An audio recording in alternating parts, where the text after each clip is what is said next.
L'Aïd al-Adha, en dehors de son immense importance religieuse, relève également d'un important moment dans la vie des Marocains.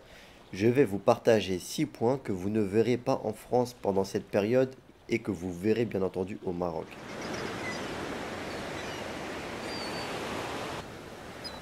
Assalamu alaikum, bonjour à toutes et à tous. L'Aïd al-Adha approche à grands pas et s'il sera célébré le 9 juillet en France, il le sera le 10 juillet au Maroc. Et s'il y a bien une période unique au Maroc, c'est bien celle-ci. C'est le moment que tous les Marocains attendent chaque année. C'est le moment pour se revoir et se réunir en famille, revoir ses parents et ou ses frères et sœurs lorsque l'on vit éloigné. Et on sait que beaucoup au Maroc s'expatrient ou en tout cas quittent leur ville d'origine pour aller vers les grandes villes. Mais c'est également très souvent la seule période de vacances pour beaucoup de Marocains et notamment les commerçants. C'est pourquoi j'ai décidé de partager avec vous 6 points que l'on voit au Maroc durant cette période. C'est parti. Et oui, au Maroc, pas besoin de se cacher si on veut aller acheter son mouton pour l'emmener. Je sais qu'en France c'est interdit, tout doit se passer à l'abattoir. Au Maroc, il y a des souks entiers dédiés à des troupeaux de bêtes.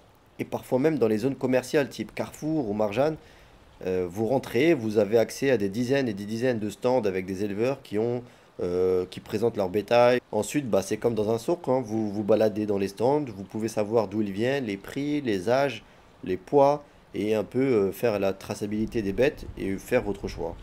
Vous avez même un petit service livraison disponible pour vous faire livrer votre mouton, par exemple, chez vous, à la date que vous souhaitez. C'est assez original quand on fait l'Aïd al-Adha pour la première fois au Maroc.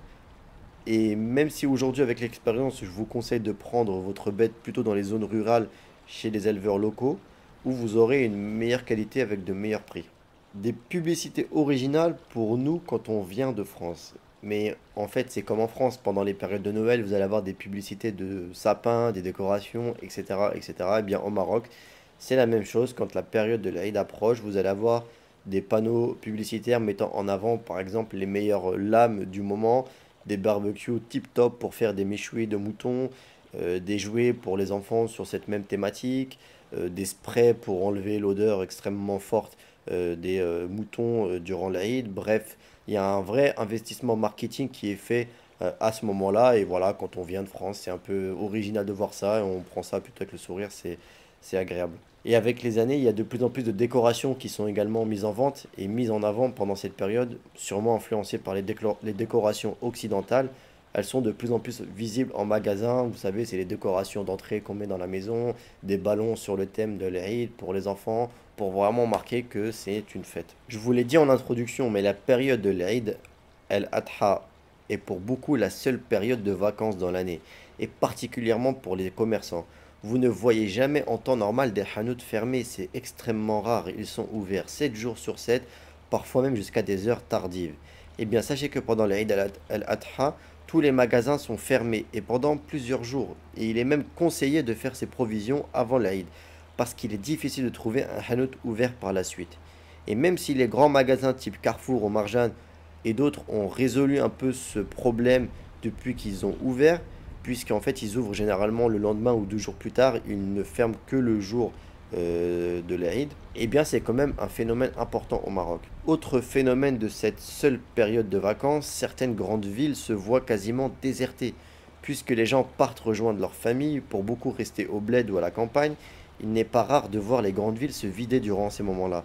Les agences de cars et de taxis font souvent le plein d'ailleurs, quelques jours avant l'Aïd, profitant de l'afflux des passagers souhaitant rejoindre leur ville d'origine. La prière de l'Aïd suscite souvent un engouement important des musulmans en France. Les mosquées sont pleines et il n'est pas rare de voir les gens prier même à l'extérieur.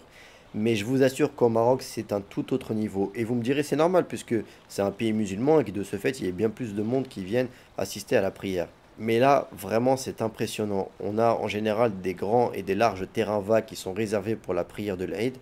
Et c'est tout simplement un raz-de-marée humain qui s'approche avant la prière et qui repart juste après la prière. Et ce sont des familles entières, des gens qui viennent avec leurs parents, leurs femmes et enfants, etc.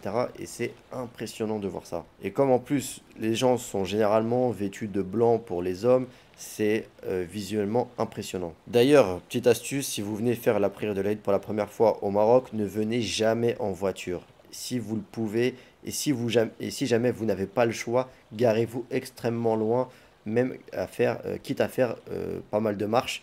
Sinon, vous allez rester bloqué très longtemps dans votre voiture sur le retour, puisque vous allez devoir attendre que tous les gens à pied s'en aillent et ça va durer assez longtemps. Autre particularité du Maroc, c'est le barbac matinal. Suite au sacrifice de l'Aïd, les jours qui suivent, il y a un petit déjeuner traditionnel au Maroc, c'est les brochettes de viande de mouton et c'est tout à fait banal. Vous sentirez l'odeur quel que soit l'endroit où vous vous trouverez. Appartement, maison, résidence, etc. Les Marocains raffolent de ces brochettes d'après l'Aïd dès le petit déjeuner. Et en même temps, c'est souvent l'occasion de partager pour les Marocains, de distribuer des brochettes aux gardiens du quartier, aux pauvres dans la rue, bref, aux nécessiteux du quartier. C'est un moment où les Marocains partagent énormément, qu'ils soient d'ailleurs aisés ou de la classe populaire. Tout le monde partage. Et malheureusement, c'était difficile pour moi de finir cette vidéo sur l'Aïd au Maroc sans évoquer les travers de la société marocaine par moment. Si le sacrifice religieusement n'est pas une obligation pour celui qui n'en a pas les moyens, la honte pour certains Marocains et le regard des autres pour d'autres les poussent parfois à des folies pour acquérir leur sacrifice. Certains font des crédits, d'autres se voient harcelés par leurs voisins, leurs amis et parfois d'autres personnes parce que leur bête n'est tout simplement pas cornue.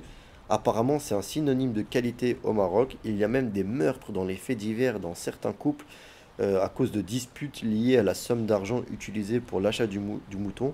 C'est un phénomène qui existe et que je devais tout de même partager dans la vidéo. Et même s'il relève du fait divers, il a tendance à être renouvelé chaque année durant cette période. La cause à l'ignorance qui sévit parfois dans certains quartiers ou certaines régions. Et si tu as aimé cette vidéo et que tu ne veux pas rater les prochaines sur la vie au Maroc, n'oublie pas de t'abonner à la chaîne et à laisser un petit like. Profitez bien de ce jour béni avec vos proches, n'oubliez pas les plus démunis à qui l'on doit partager. Et je vous souhaite également d'excellentes vacances pour ceux qui le sont. Quant à moi, je vous dis à la semaine prochaine, Inch'Allah, pour une prochaine vidéo. Assalamu alaikum.